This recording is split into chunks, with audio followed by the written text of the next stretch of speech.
Hello students, today we will learn the topic GSM. GSM stands for Global System for Mobile Communication. It is a digital cellular technology used for transmitting mobile voice and data services. So today's topic we will be learning about the introduction, services architecture, characteristics, advantages and future of GSM. What is GSM? GSM also stands for Global System for Mobile. That is, it is a second generation cellular standard developed to cater voice services and data delivery using digital modulation. The GSM network architecture consists of different elements that all interact together to form overall the GSM system.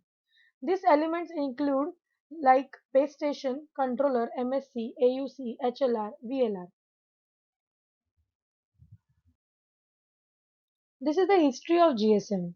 GSM was developed initially by Group Speciale Mobile, founded in the year 1982, which was an initiative of CEPT, that is Conference of European Post and Telecommunication. Under ETSA, GSM was named as Global System for Mobile Communication in 1989. The first full set of specifications, Phase 1, became available in the year 1990. Phase 2 of the GSM specification occurred in the year 1995, where the coverage was extended to rural areas also. Next, we will see the GSM services. There are three main types of services: teleservices, bearer or data services, and supplementary services. Teleservices. Teleservices refers to telecommunication services that enable voice communication via mobile phones. Examples are mobile telephony and emergency calling. Next are the bearer services, which include the data services for information transfer between GSM and other networks like Public Switch Telephone Network (PSTN), Integrated Services Digital Network (ISDN), etc. at rates from 300 to 9600 bps.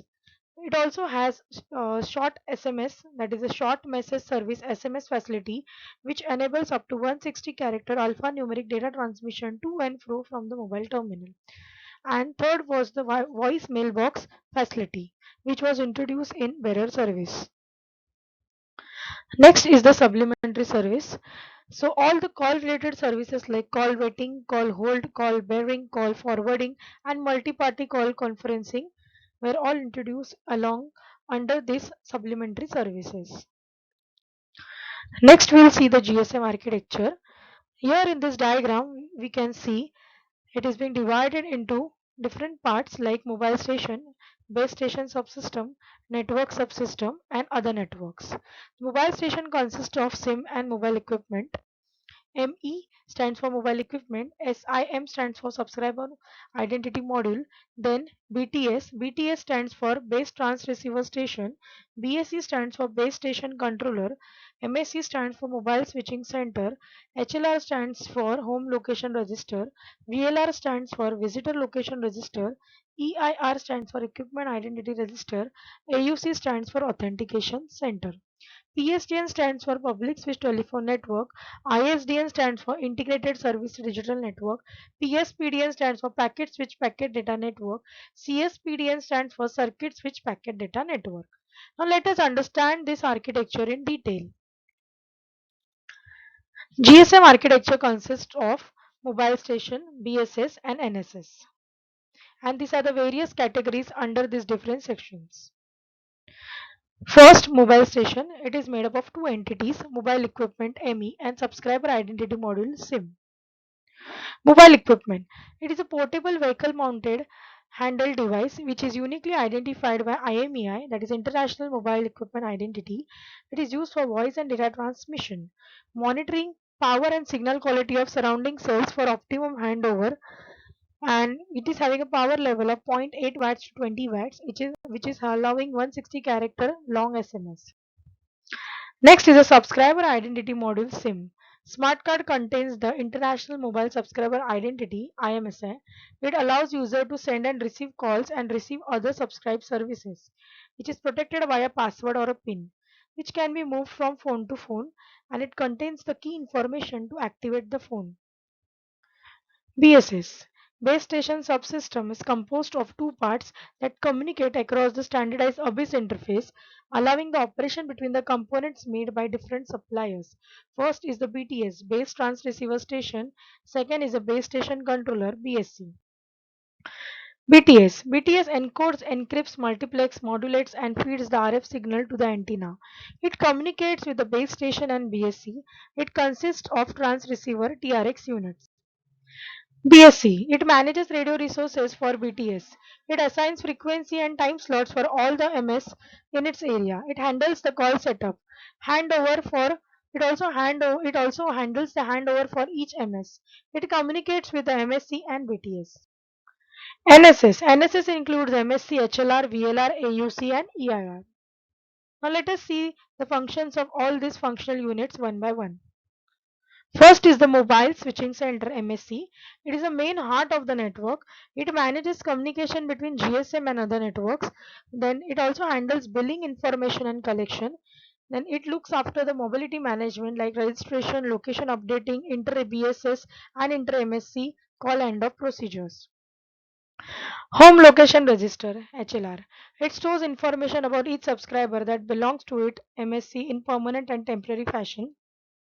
As soon as a mobile subscriber leaves its current local area, the information in the HLR is updated. It also contains a database which has IMSI, MSISDN, prepaid, postpaid, roaming, restrictions, and supplementary services. Next is the VLR, Visitor Location Register. It is a temporary database which updates whenever new mobile station enters in its area by HLR database. It assigns a TMSI to each mobile station entering the VLR area which keeps on changing. TMSI over here stands for Temporary Mobile Subscriber Identity. It controls those mobiles roaming in its areas. It has a database which contains the IMSI, MSISDN, location area, authentication key, etc. Next is the Authentication Center AUC. It contains the algorithms for authentication as well as the keys for encryption.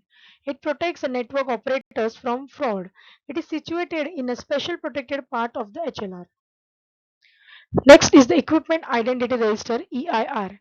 It stores all the devices identifications registered for this network.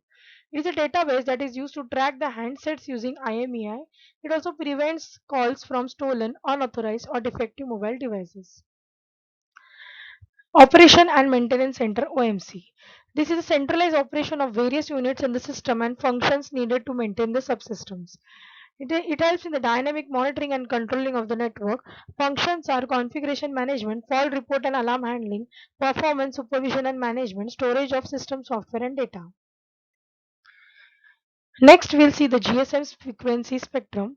Here, uplink, that is a reverse frequency of 890 MHz to 915 MHz is allocated, and for the downlink, for that is a forward frequency 935 to 960 MHz is allocated.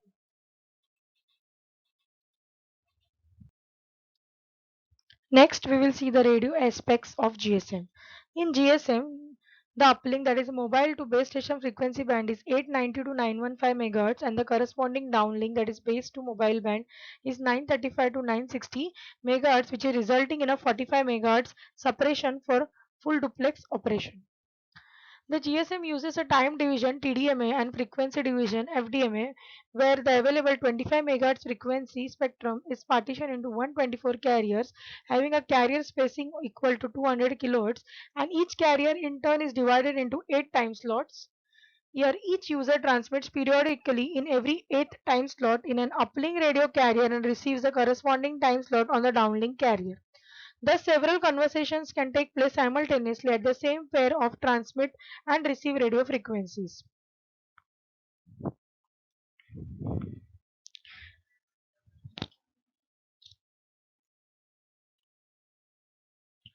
The radio parameters for GSM are summarized in the following table. Next is the characteristics of GSM standard, that is fully digital system using 900 and 1800 MHz frequency band, user slash terminal authentication for fraud control, full international roaming capability, low speed data services up to 9.6 kbps, compatibility with ISDN, and support of short message service SMS. What are the advantages of GSM over analog system? It has a reduced RF transmission power and longer battery life. It has an international roaming capability, better security against fraud, and encryption capability for information security and privacy. GSM applications, it can be used in mobile telephony, GSMR telemetry system, fleet management, automatic meter reading, toll collection, remote control and fault reporting of DG sets and value added services. Thank you.